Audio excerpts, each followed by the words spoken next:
So, good evening, old-time radio listeners. How many of you came here tonight expecting to hear that classic show, The Horn Blows at Midnight? Oh, put your hands down. Really? Well, as sometimes happens, we've had to renege on that promise, and if you're planning to leave, I just want you to know we've locked the doors, almost. Our reason for the detour is that when we set up our year's schedule way back last summer, the Horn Blows at Midnight seemed like a great choice until we noticed it calls for a cast of 31 people. So until such time as we can round up a much larger cast, I think we'll put it on hold. Now, in its stead, we hope you will be entertained by a show we moved up from this coming March. It's a Thin Man episode called The Case of the Goofy Groom, and the other show will be one of Escape's classic tales, Evening Primrose. It was brought to my attention by Marty over here that Evening Primrose had been turned into a musical for TV in the 60s. Anyone remember that? No, neither did I. Lyrics and music by none other than Stephen Sondheim. And it starred Anthony Perkins, he of Psycho fame. With Perkins in it, I doubt it glittered with the same charm as something produced by Disney, but a number of the songs were later recorded at various times with Mandy Patinkin, Bernadette Peters, Neil Patrick Harris, and even Barbra Streisand. Needless to say, tonight it's being brought to you as straight drama. The original play is aired on November 5th, 1947. We promise that no one will burst into song, nor will we be forming a chorus line. So please turn up your radio dials. It's time for the Riverside Township Radio Players presentation, Escape's Evening Primrose.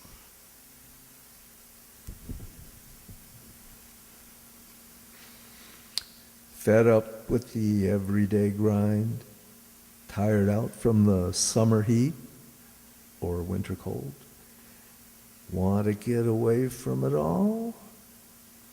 We offer you Escape.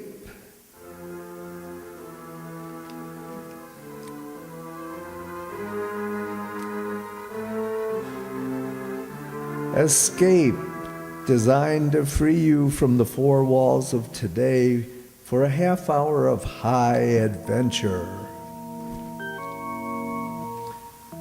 You are groping through the midnight dimness of a gigantic department store, and suddenly you realize that 100 eyes are staring at you from the shadows, and 100 hands are reaching for your throat, and your most urgent desire is to escape.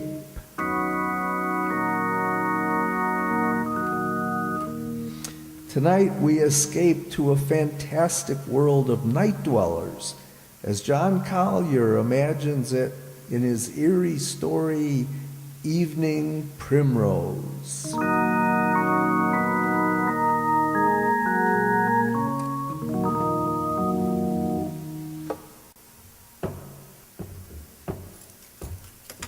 Sadie?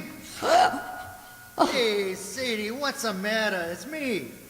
Oh, you nearly scared me to death. What do you mean coming in so quiet? I didn't mean to scare you. I thought you'd be asleep. I didn't want to wake you. Oh, Sam, I'm so glad you're home. Hey, what's the matter?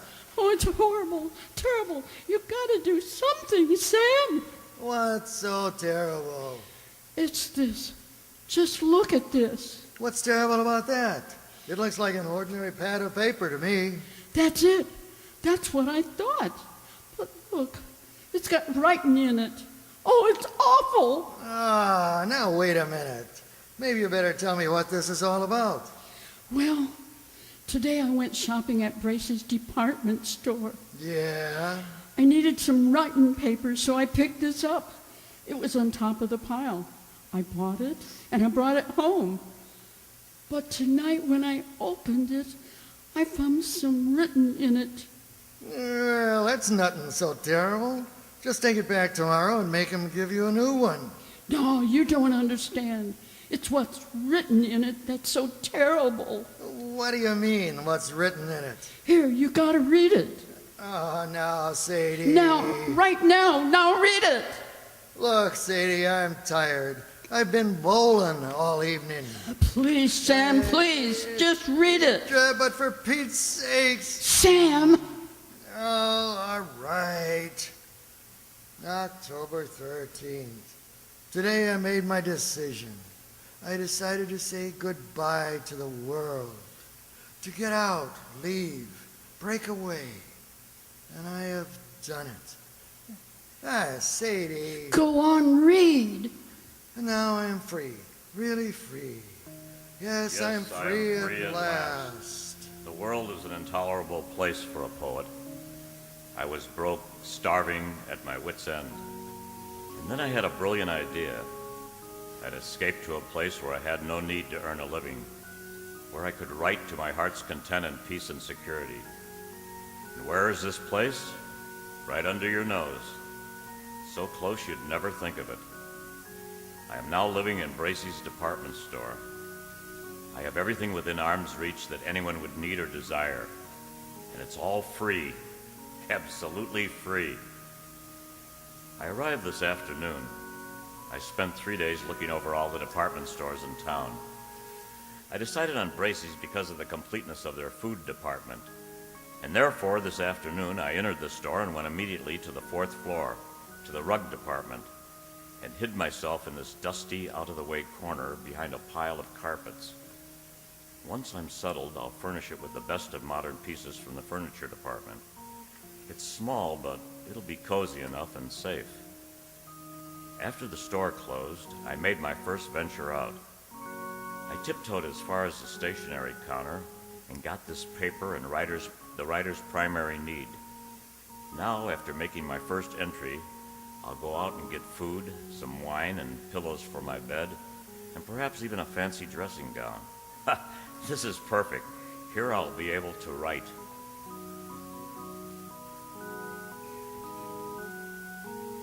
Dawn, December 14th. I am almost too unnerved to write this. The whole thing is unbelievable. After the store was dark and completely quiet, I crept out and started for the food department. One steps echo hollowly in the empty department store at night, and I found myself gliding along the floor on tiptoe, moving as silently as possible. But the sound of footsteps persisted, and suddenly I realized they were not my own. The night watchman. I was in the salon modin, so quickly I seized a mink coat from a hanger and draped it over my shoulders and stood stock still. I could have reached out and touched him, but he passed without so much as a glance. I started to smile, but the smile froze on my lips. There was someone else here. I was looking straight into a pair of eyes, large, flash, luminous, inhuman eyes a dozen feet away. They belonged to a creature dressed as a man, but he was as pale as something found under a stone. His hands hanging motionless at his sides looked more like fins on a fish than human hands. And then he spoke. Not bad for a beginner. I'm sorry, I didn't know anyone else lived here. Oh, yes, we live here. It's delightful. We? Yes, all of us. Don't you see? Look around you. I looked around and saw nothing. I looked again and saw an old one come clambering up from behind a crock.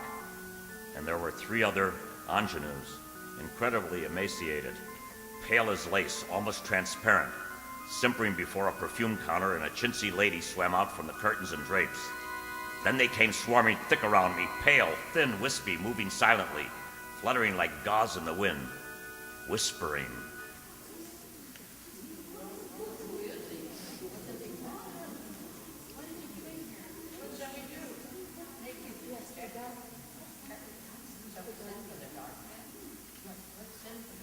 They were pressing around me, clawing, holding me, their pale faces contorted with venomous and human hatred.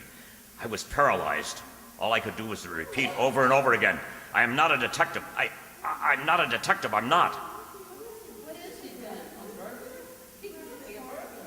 Stop. Stop. Let him speak. I'm not a detective or a burglar. I'm a poet. What are you doing here? I've renounced the world. I came here to live where I could be alone, away from the world.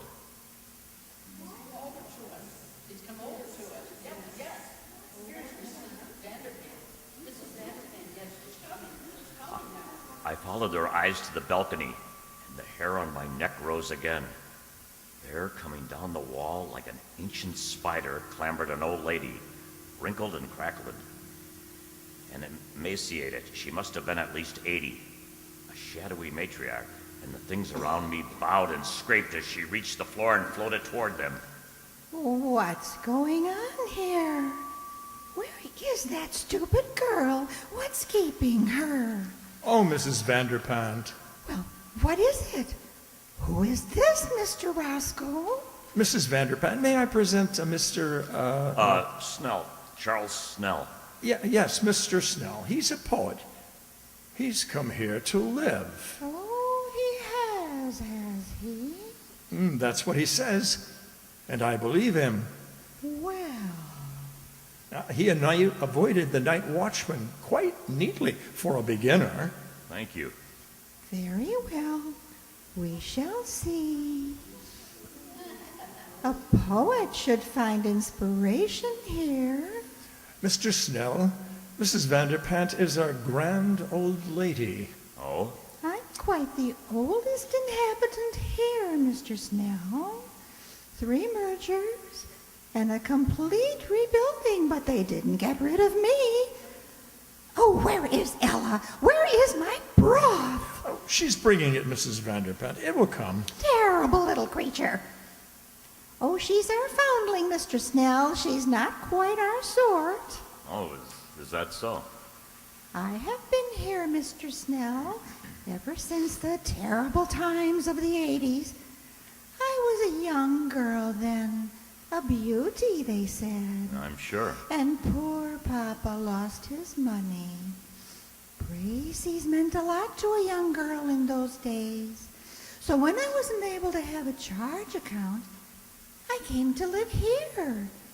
That's better than a charge account. I was quite alarmed when others began to come after the crash of 1907. But it was the dear judge, the colonel. How do you do? Hello, how are you? How are you? Mrs. Bilby. How are you? Mrs. Bilby writes plays Oh? and comes of an old Philadelphia family. You'll find us quite nice here, Mr. Snell. Oh, I'm sure I will. Of course, our dear young people came in 1929. Their poor papas jumped from skyscrapers. They couldn't bear to be without charge accounts either. But you mean all these nice people live here? Oh, yes, and many more. You shall meet them all later.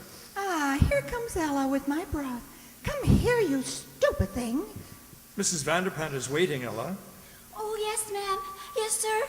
I'm coming as fast as I can. Oh, here. On the table over there, Ella. Now be careful, don't spill it. But she's so young. Well, of course. She's a little younger than most of us. She's different. She's beautiful. That's right, old fella. She's really not our sort. You shouldn't say such things. She can hear you. Oh, that doesn't matter. Mrs. Bilby, please. Mr. Snell, you'll understand these things better after you've been here for a while. But it seems to me that... Mr. Snell, we have certain rules here. They are necessary for our survival. I'm sure you won't find it hard to observe them. Well, yes, but I should advise you that you try. If you do not, it would be most unfortunate, Mr. Snell. Most unfortunate for you. October 15th. You can imagine my feelings last night. My first thought was to escape as quickly as possible. In fact, I planned to quit my hiding place and mingle with the crowds and leave Bracey's forever. But just at dawn, Mr. Roscoe brought me a cup of coffee, which must have been drugged, for I fell asleep, and when I awoke, I found that I'd slept all day, and night was closing over the store once more. I've spent my second night here. I saw Ella again. Ella, the pearl of this remote, fantastic cave. She's not like the others, a trifle pale, but otherwise normal and human and beautiful. A child of perhaps 18. She is the only thing that makes this nightmare bearable. October 20th. Escape seems almost impossible. There's a very effective burglar alarm system, and the doors are all carefully guarded. But that is nothing compared to the Dark Men. Who are the Dark Men?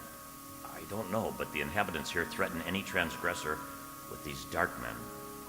I shall try to discover who they are. I'm sure I am watched, so they've begun to trust me now. Speaking to the night watchman would be suicide. Even if he believed my fantastic story or didn't shoot me as a burglar, I'm convinced that neither Ella nor I could get out of here alive. She and the night watchman are the only real people here. And how the others hate the night watchman.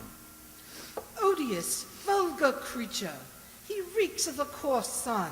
Oh, come now, Mrs. Bilby. He's really a very personable young man. Very young for a night watchman. Mr. Snell, sometimes I wonder about your taste. You must not stay so much to yourself. You should become better acquainted with our ways. That's quite true, old man. Oh, you must come to the play tonight. We're going to be entertained by one of Mrs. Bilby's tragic comedies, Love in Shadowland. I'm sure you'll enjoy it. Well, I'm sure I will. Oh, it's really a festive occasion, you know. Wanamaker's is coming over. Wanamaker's? Yes, the entire colony over at Wanamaker's is coming here en masse to attend the play. You mean there are people living in other stores? Oh, dear, yes, yes. Didn't you know? Of course, the best people live in Bracey's and Wanamaker's. Oh, come now, Mrs. Bilby. There are some very nice people at Altman's. Oh, I beg your pardon, Mrs. Bilby. Ella. Hello, Ella. Oh, good evening, Mr. Snell. Well, what is it, Ella? Oh, please, ma'am. I'd so love to see your play tonight.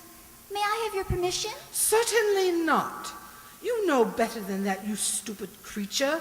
You know where you belong, in the basement, by the garbage cans. But Mrs. Bilby, she... Hush, Mr. Snell. Ella, you're becoming entirely too forward of late. I'd advise you to watch your step. Remember the Dark Men. Oh, no. Please, Mr. Roscoe. I'll be good. I promise I will. Oh, no, please don't send for the Dark Men. I'm sorry, Mrs. Bilby. Excuse me. Ella, come back. Charles, you forgot yourself. Let her go. How can you treat her like that? Why do you always frighten her? And what is all this about the Dark Men? Well, Mr. Snell, Oh, please, Mr. Roscoe, not now. You'll spoil our whole evening, and I do so want Mr. Snell to enjoy my play. Very well, Mrs. Bilby. Later, Charles. But I want to know about the Dark Men. Later.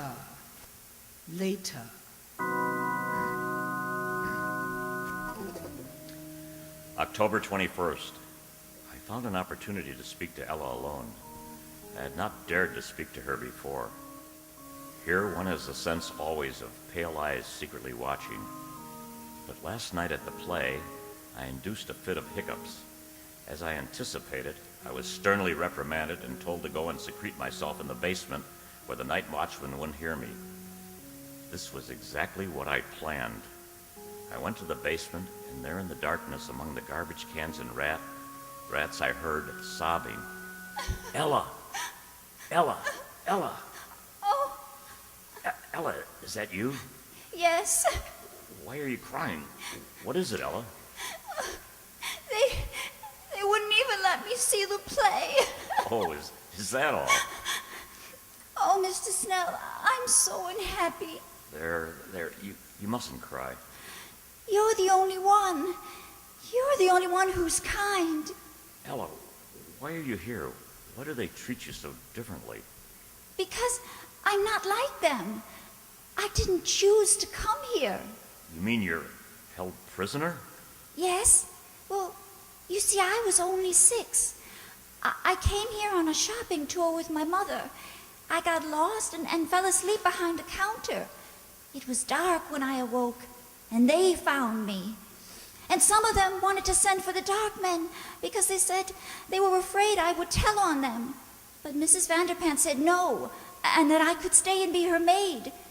And I've been here ever since. Since you were 6? Well, haven't you ever tried to get away? Oh, no. I don't know anything about... Well, I don't know anything about out there. I wouldn't know what to do. Besides, I'm afraid to take the chance. If anyone tries to get out, they send for the dark men. Ella, who are the dark men? Don't you know? Oh, it's horrible. Tell me. Well, you know how people live in the stores, in Gimbel's and Bloomingdale's, and... Yes, I know. Well, the dark men live at the undertakers. Good heavens. And whenever someone dies, or breaks the rules, or when a burglar gets in and sees these people and might tell, they send for the dark men. Why, that's horrible. Oh, they put the body in the butcher shop in the food department. And then the dark men come. I saw them once. It was terrible. Well, what do they do? Well, they go in where the dead person is. They have wax with them and all sorts of things. And when they're gone, there's just a wax model left on the counter. Well, then our people put a frock on it or a bathing suit, and they mix it up with all the other wax models in the window. And nobody ever knows. Ella, you mean all those dummies are... Oh, no. At least, well, not all of them. But if you displease these people, the same thing might happen to you.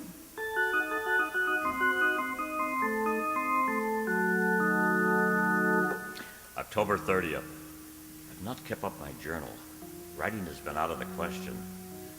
Once more, I'm frozen with terror. Not for myself now, but for Ella.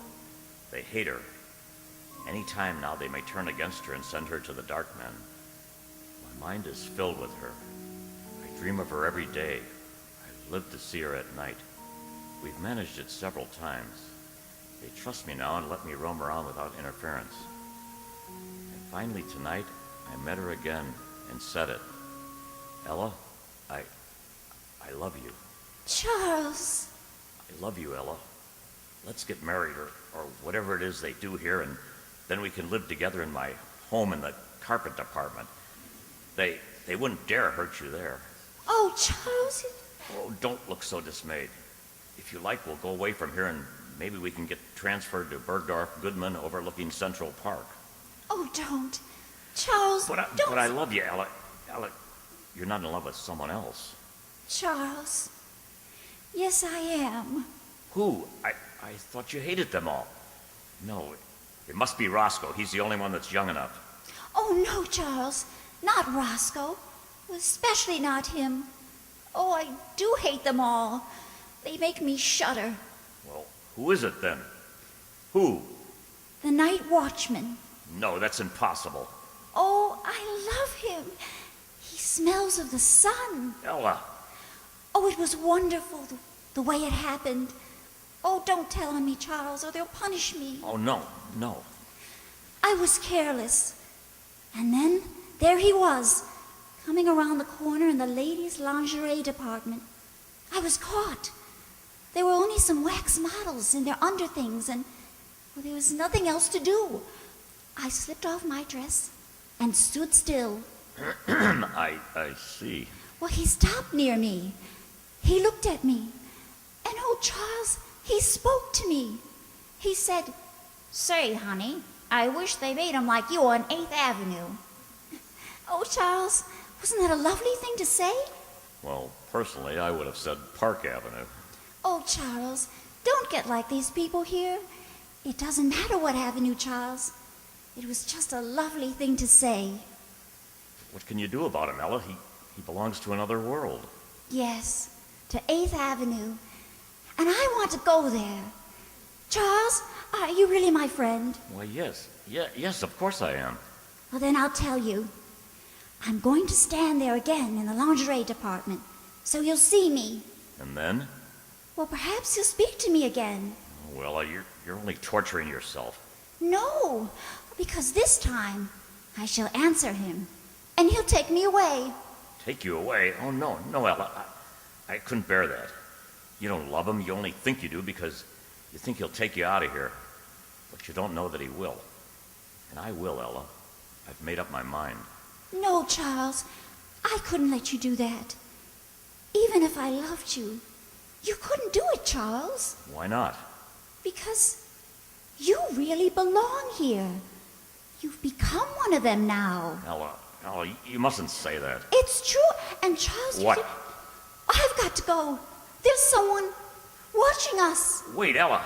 Goodbye, Charles. No, Ella, come back. Ella. Please, old fella, you'll arouse the night watchman.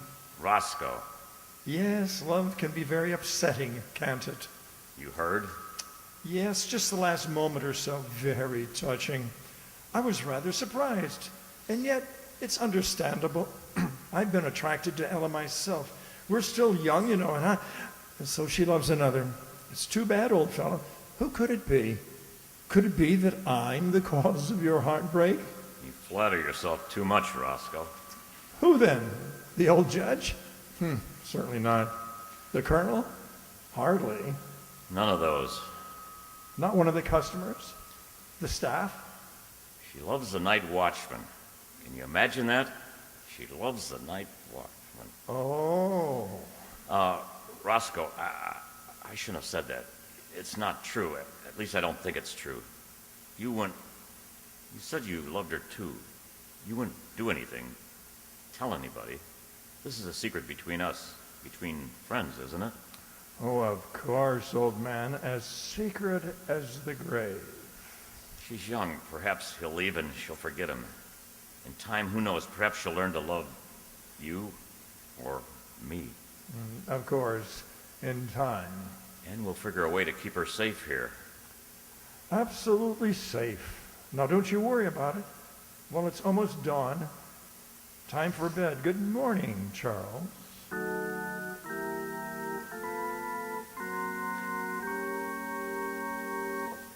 Early evening, November the 4th. I was a fool. I should have known he couldn't be trusted. He must have gone straight to Mrs. Vanderpant. This evening, the atmosphere has changed. People flicker to and fro, smiling nervously, horribly with a sort of frightened, sadistic exultation. An informal dance in the record department has been called off, and I can't find Ella. I'm going out again now to look for her. Roscoe, what have you done with her? Shh. Quiet, old chap, the night watchman. I don't care. What have you done with her? What I did for your own good, as well as the good of us all. Wait a minute. What is that? What are those people carrying? What? It's Ella. She's tied up and they're carrying her. Ella! Ella! Stop it, Charles, stop it. Charles! Do something! Save me! Charles! Let me go. Let me go. Charles, stop it. You'll arouse the night watchman. But they're taking her to the butcher shop. Ella! Yes, Charles. Those are the dark men.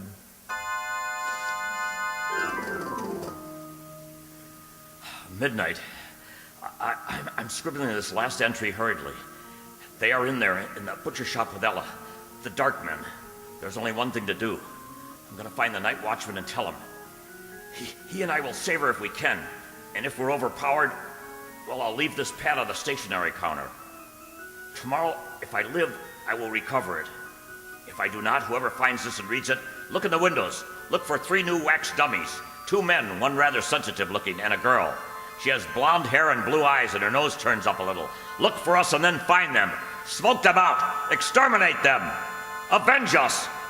Find them, smoke them out, exterminate them, avenge us. Sam, it's horrible. We gotta do something. Tell somebody something. Oh, Sam, what'll we do? Do nothing. Go to bed. Oh, but Sam! Whoever wrote this has sure got a weird sense of humor, Abe. Probably some clerk down at Bracey's ought to be fired. You mean you think it's just a story? Are you kidding? You don't believe that stuff, do you? I don't know. I just thought... Forget it, baby. Snap out of it. I shouldn't leave you alone. You got too many ideas when I go bowling at night. Oh, Sam. Sam, don't you think maybe we ought to just take this back and show somebody? Nuts. It's not worth the bother. They'd laugh at you, baby. They'd think you were crazy or something. Yeah, I guess you're right. I guess I was silly. Forget it. Come on, let's go to bed. I'm tired. Sure, Sam. Hey, golly, you know, for a while I was really surely scared. I even forgot what I was going to tell you. What? Sam, I found the cutest dress today. Only $19.95. Yeah, baby. Yeah, it was in the window at Bracey's. It was on a beautiful little wax model with blonde hair, blue eyes, and a sort of turned-up nose. And there was two men standing. Oh, Sam!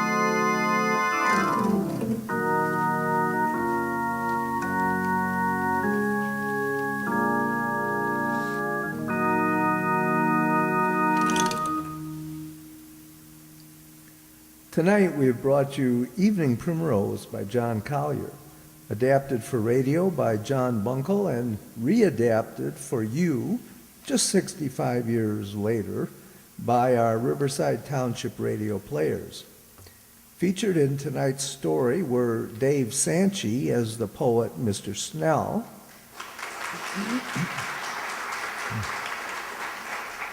as the ghoulish residents inhabiting Bracey's department store. There was Mr. Roscoe, as played by Roger Morris, Mrs. Bilby, better known as Sue Gazinski, and Mrs. Vanderpant, none other than Ellie Babcock. As the only, quote, normal, unquote, victim, poor Ella was played by our Donna Amesmeyer. Back to the real world, the couple, Sam and Sadie, who discovered the note and could have saved the last two victims from the dark men if only, well, those were Herb Thompson and Nell Brennan.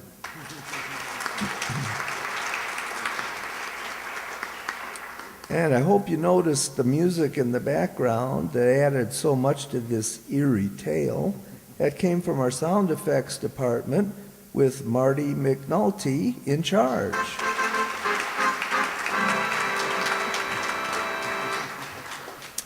My job was that of the announcer, and my name is Jay Summerfield. Now continue to stay tuned, won't you, as we bring you our second show tonight. It's Horn Blows at scratch that. It's that lovable detective pair, Nick and Nora Charles, in another of their escapades, The Case of the Goofy Groom. We'll be back in just a moment.